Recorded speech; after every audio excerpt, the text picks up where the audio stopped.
One. Hi, I'm Aaliyah, and we're students from Central Middle School, and we're going to be reading a page from our favorite book that we found off the banned book list. I'm reading Scars by Cheryl Rainfield.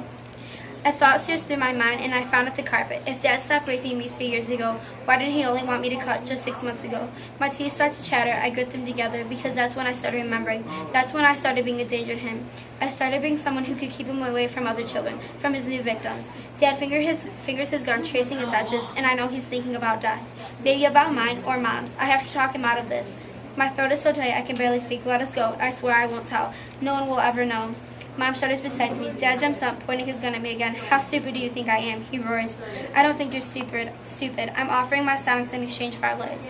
Dad's face crumples, tears rolling down his darkened cheeks. The gun drops in his hand.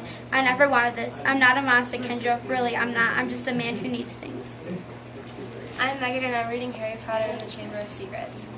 Riddle began to laugh again. He laughed so hard that the dark chamber rang with it, as though 10 riddles were laughing at once. This is what Dumbledore sends his defender, a songbird in an old hat. Do you feel brave, Harry Potter? Do you feel safe now? Harry didn't answer. He might not see what use Fawkes or the Sorting Hat were, but he was no longer alone, and he waited for Riddle to stop laughing with his courage mounting. To business, Harry, said Riddle, still smiling broadly. Twice in your past, in my future, we have met, and twice I failed to kill you. How did you survive? Tell me everything. The longer you talk, he added softly, the longer you stay alive. Harry was thinking fast, weighing his chances.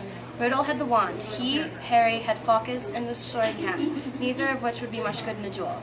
It looked bad all right, but the longer Riddle stood there, the more life was dwindling out of Ginny. And in the meantime, Harry noticed suddenly Riddle's outline was becoming more clear, more solid. If it had to be a fight between him and Riddle, better sooner than later. I'm Brenna. I'm reading The Other Side of the River by Alex Kotlowitz. Almost exactly 1 hour later, first-year Coast Guard seaman Saul Brignoni, hosing down a concrete walkway alongside a river, teasingly shot a blast of water at a convoy of gulls resting on the embankment and spotted what appeared to be a muddy strip of driftwood floating 20 yards from where he stood. Minutes later, he received a cryptic radio call from the crew of a nearby dredging boat. We've got something out here. You might want to take a look at it. Brignoni and 2 colleagues pushed off in their 22-foot Boston whaler and, on a closer inspection, discovered that the flotsam was a bloated body of a fully clothed teenage boy. Hi, I'm Anna, and I'm reading Bridge to Terabithia by Catherine Patterson. Something whirled around inside Jace's head. He opened his mouth, but it was dry, and no words came out. He jerked his head from one face to the next for someone to help him. Finally, his father spoke, his big, rough hands stroking his wife's hair and his eyes downcasting, watching the motion. They found the Burke girl this morning down in the creek. No, he said, finding his voice. Leslie wouldn't drown. She could swim real good. That old rope you kids been swinging on broke. His father went on quietly and resentfully on. They think she must have hit her head on something when she fell. No, he shook his head. No. His father looked up. I'm real sorry, boy. No, Jace was yelling now.